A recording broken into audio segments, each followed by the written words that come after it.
Thank you very much for a wonderful introduction.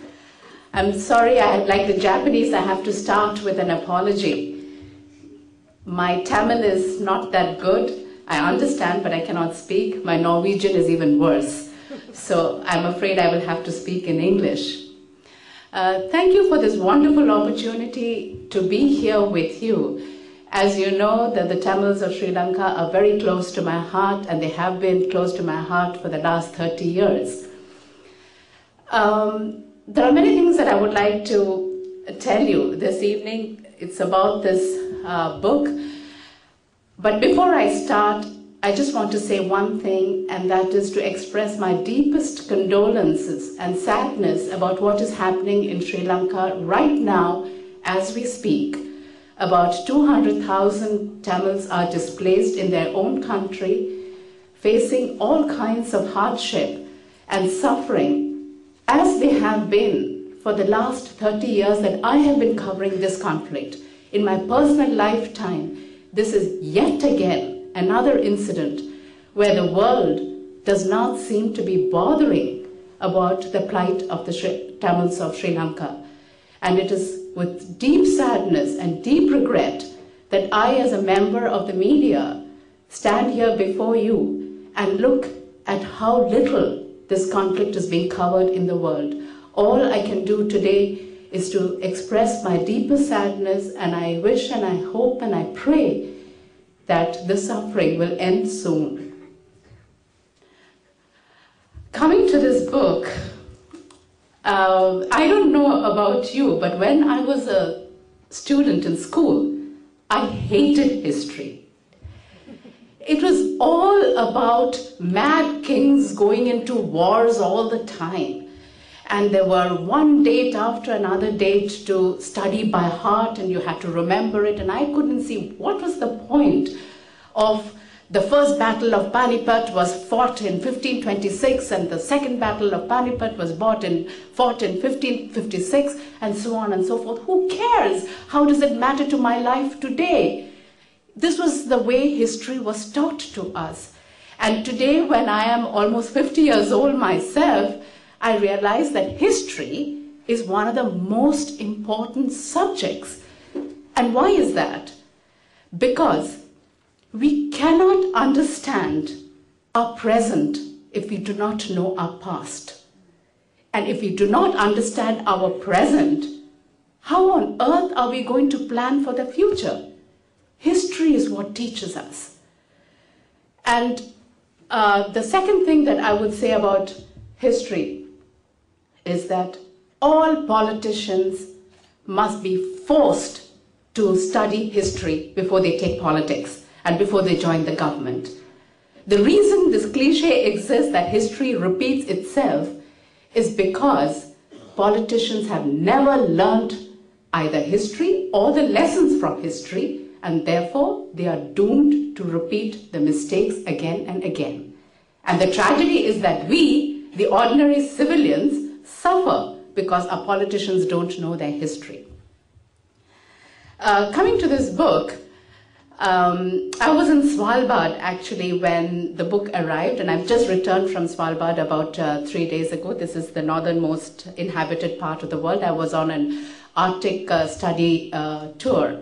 So I have to confess that I haven't read the book fully, but like all journalists, that doesn't stop me from talking about it. I would say, before I say a few words about the book, I want to just say a few words in introduction about myself. I know I was given a very generous introduction over here, and it's true that I have covered Sri Lankan Tamil history from 1981. Actually, perhaps I was just 21 years old at that time, but what happened was I was a reporter already in Madras. It was called Madras, now of course it's Chennai. And the first thing that what got my attention into the Tamil problem was an incident which was one paragraph in the Hindu newspaper back in 1981. And it was one paragraph which said that the Jaffna Public Library was burned down. This was June of 1981, was burned down by the Sri Lankan security forces. That's all. There was just this one paragraph, and I didn't know anything about Sri Lanka or the Tamils, nothing. I was a young reporter myself, doing all kinds of situations and covering all kinds of riots and violence and all that, but only in India. When I saw this item, I was shocked. I was shocked because, first of all, there was only one paragraph and it didn't give any explanation as to why this had happened. But to me, who had covered by this time a number of riots between Hindus and Muslims in India, our Christians and Hindus, and I'd covered a lot of violence situations. To me, this was shocking that a public library had been burned down. Why? I can understand if, two groups of communities, they fight each other. They were doing that all the time in India, so that's not anything new. But the very fact that the library had been burned down brought to me, to my mind, biblical wars. It brought to me the image of the burning down of the Alexandria Library. A library, when it's burned down, is an orchestrated, premeditated act to hit at the very cultural root and identity of a group of people. To me, that was very, very strong. There was something seriously wrong in Sri Lanka and no one in India had any clue about it. And I said, this is something that needs investigation. This is something that needs to be, that I have to follow up. There is something seriously wrong going on over here. And that was how I started. There was very little available in the Indian media, but I started, and remember at that time there was no internet. So everything had to, we had to go and meet people. We had to go to libraries to get books. So I started getting more and more acquainted with the whole situation.